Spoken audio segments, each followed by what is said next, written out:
Hi guys, Rachel with Spunky Misfit Girl here, and I just wanted to say I just reached 600 subscribers and say thank you so much to all of you for being here and watching and following along and crafting with me.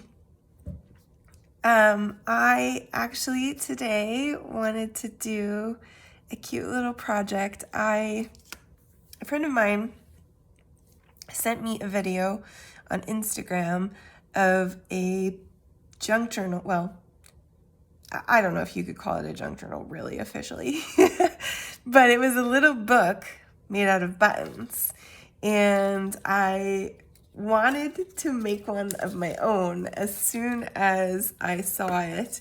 And I actually filmed a video that I thought about posting anyway, but I just decided it really wasn't satisfying to me. But so I made this one, which really didn't fold up properly. It has these super long extra pieces in between things, and that didn't really work.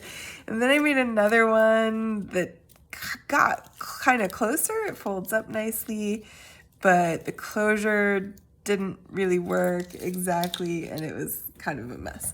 So this is my third try, and I think it's really cute and something you might actually want to make yourself too. And it does open up and fold out cutely. And I didn't do any decorating on the inside, really.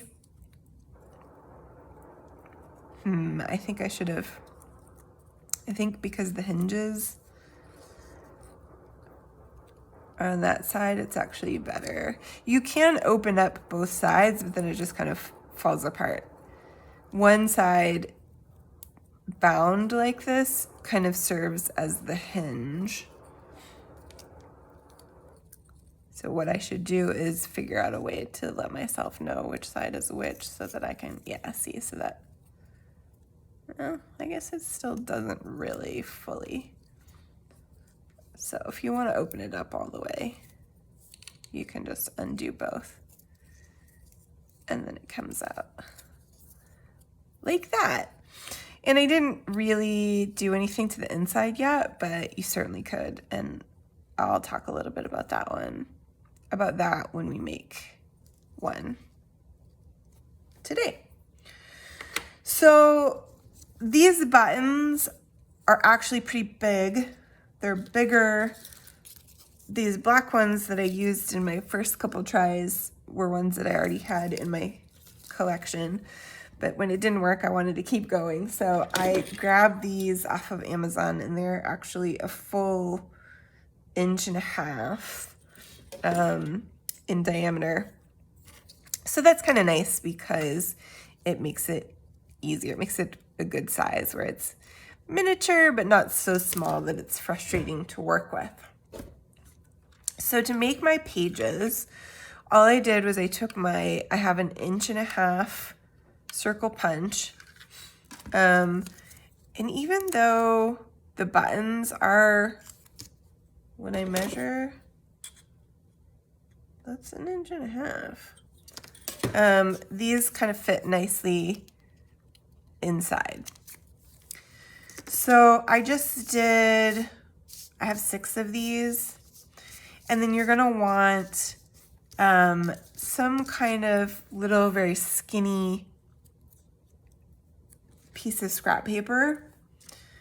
And I cut that up into tiny pieces that they're about 3/4 of an inch to make my tabs, I guess you might want to call them, to put my pages together. So the first thing we're going to do actually is we're going to make our closures. So I have my 2 buttons that are going to be my front and back, and you want this to be something kind of skinny because your pages are going to go over the top of it.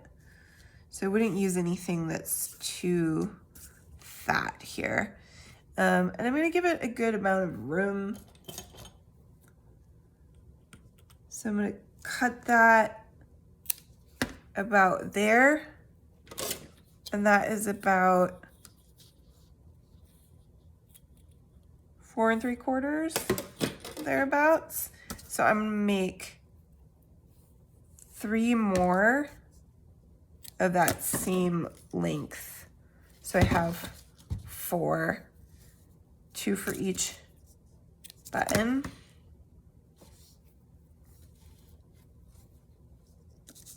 Yep, yep, yep. I don't want it too short. There. All right. And then all I'm going to do is put a line of glue right across the middle of my button. And I'm going to put one of each of these so that it sits in the middle. And they kind of meet up in that middle right there. Okay. And then I'm going to set that guy aside to dry. And I'm going to do the other one the same way.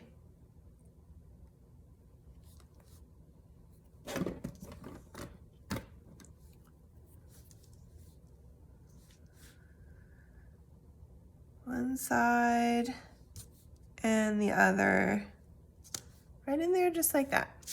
And then we'll give that a chance to set and make our pages.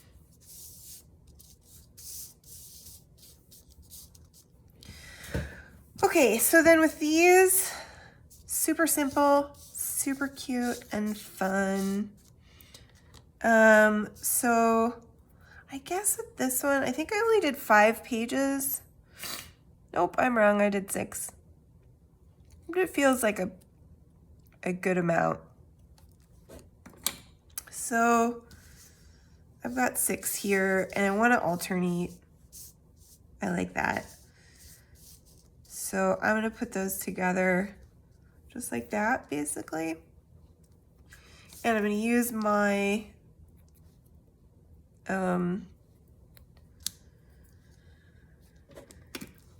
my little bitty hinges here and just glue on the side that I don't want to be seen. I like that lighter color a little better.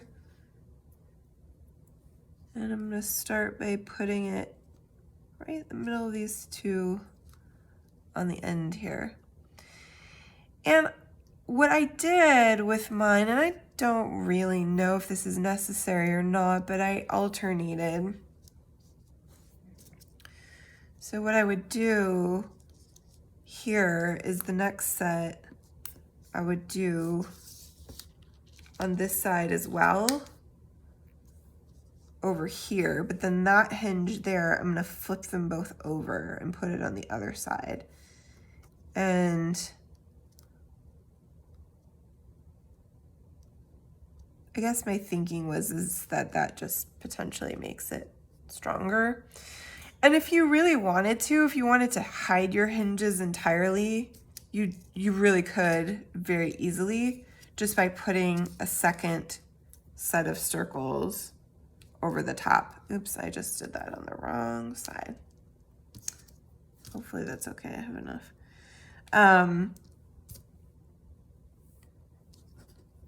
You could just put circles over both sides, and it's gonna actually also reinforce and make your pages stronger if you wanted to do that.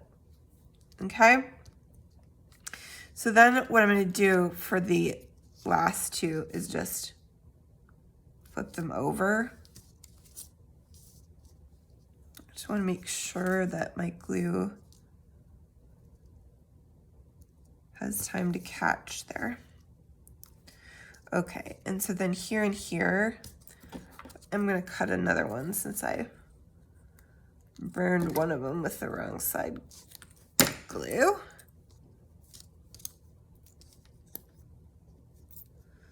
And I'm just gonna glue that on the back here. And those are gonna need just a few seconds to set before we start folding them up and put them in there. Put them in there. I can't talk.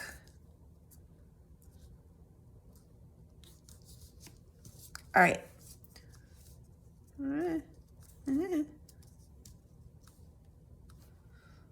My pages. So while we give them a second to dry, let's talk about what we could do. And it might actually be, if you want to decorate them, it might be a lot easier to do that before you put them in. So I'm kind of looking at what I have for this little, this is a really pretty, I think it's the Magic Forest kit from Stamperia.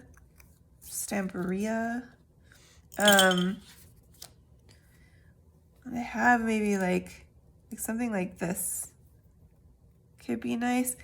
That could also be nice on a front. I didn't do anything to the front of this because I just kind of liked the button look. But I was thinking about it. I made this circle and punched out the holes because I kind of wanted to keep that button look, but they're kind of janky looking. I did them with my awl.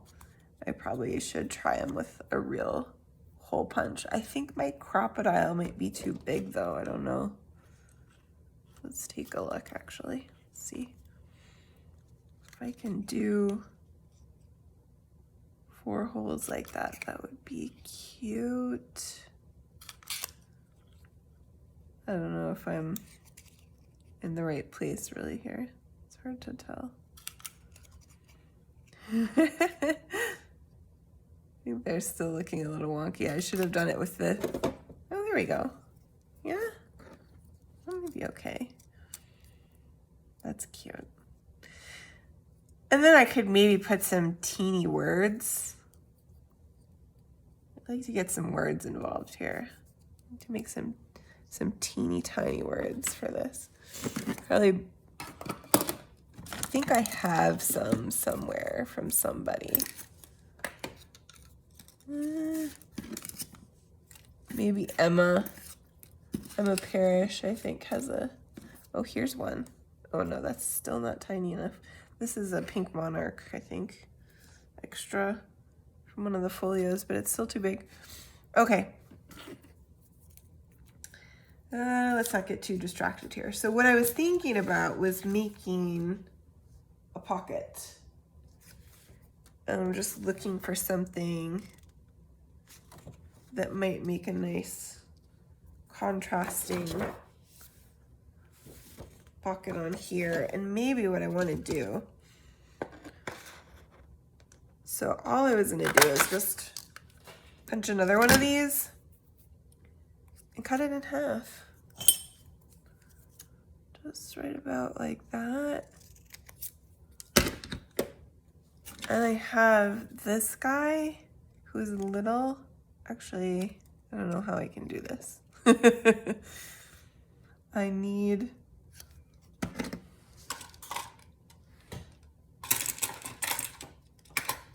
look at this. This is gonna work. Better work. Yeah, look at that. Nope. I just need something to hold it so that I can slide it in here. There we go.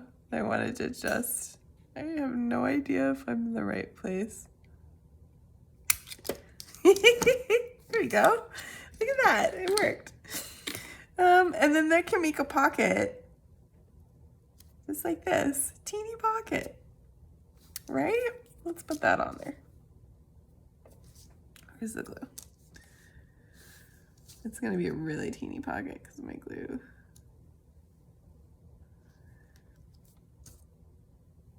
I should have made this Alice. This would be really fun to do in an Alice theme. I should have made it Alice because I have tiny little playing cards that I could put inside of here. But I just didn't really know what I was going to do as far as decoration. But that's one way to do a pocket. You could also do your everyday side pocket like this. I think I'm gonna actually cut that a little smaller before I stick it in there, and I want to stick it on this side. Cover up that hinge. Yes. And that's a tuck spot. Teeny tiny.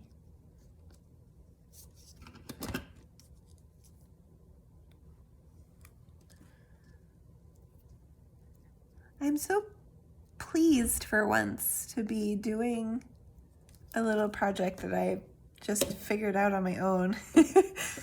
I mean, I saw an example of it, but I really couldn't find any tutorials for something like this.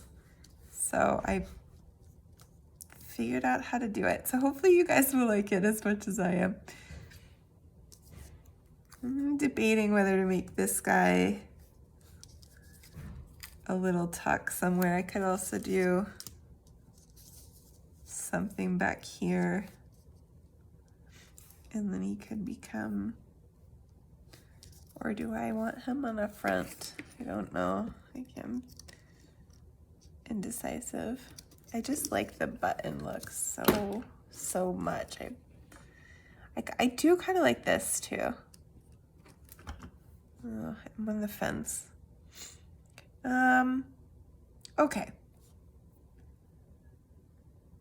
So you guys get the idea. As far as decoration goes, there's probably a lot of other things you can do. I have these little book page things. These are intended for making more gnomes.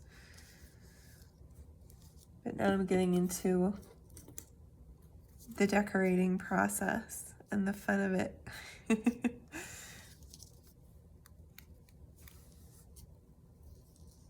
I need little words though. Anyway, I think our pages are probably dry enough at this point. So let's go ahead and we're just gonna fold them on our hinges, accordion style, so that they end up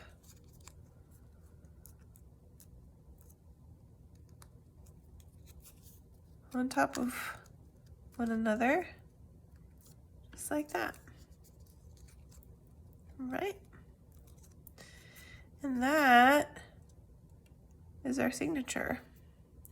So let's see, since we put pockets in, we want to make sure it goes right side up, like that.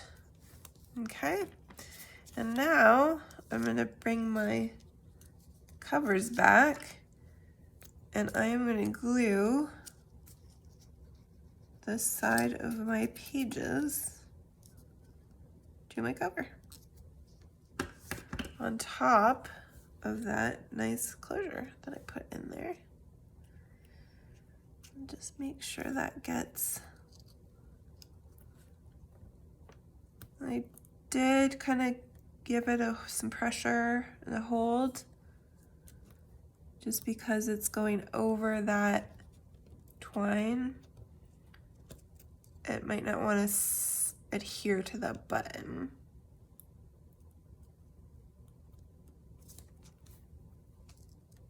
Needs a little bit of extra love. I get glue everywhere too. I need to stop going so close to the edge with my glue so that it doesn't squidge everywhere. And then this side, same deal.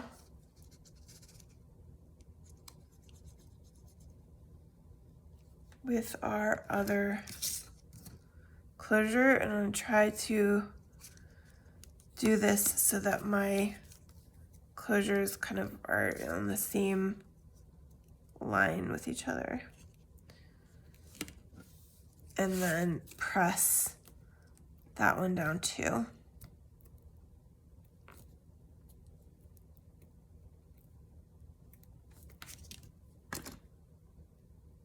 Close up my glue so that it's not exploding everywhere like the little volcano that Fabri-Tac likes to become. I make sure I'm not gluing myself to my closure there. And that is basically it. And it's up to you. Like I said, I'm going to just leave that for a second before I do anything with it so that it has a chance to set. But with this one, I just did those crocodile holes that could go on there as a cover. I used some of my own images. I just made 1.5 inch circles in Canva and pulled my own images into those, printed them out, and then punched them. Butterfly could be nice. It's hard to wanna, I mean, these are nice buttons. I like them. It's hard to wanna cover them up. The circle's a little too small. I've got this little piece too that I kind of liked, but I don't know how that works. The button. I don't love it. I don't know that I really have much else in the way of small options. There's a button that I made out of paper. Ooh, I kind of actually like that. Button on a button. If I got a really small word, I might add that on there. That's my cover for this one.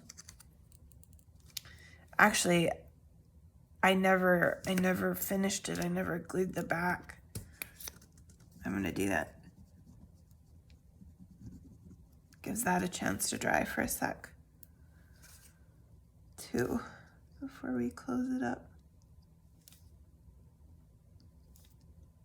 I'm gonna go make some itty bitty words in Canva to finish these off. But that is your button book. And I'm just gonna tie my closures on each side. If you guys start fiddling around and come up with some other creative ways to do little books out of buttons, I would love to see them, because this was a fuss to get this, and I'm sure there are other ways to do this that would turn out really cute. But that was my little solution. Thank you guys so much for watching. Don't forget to like and subscribe.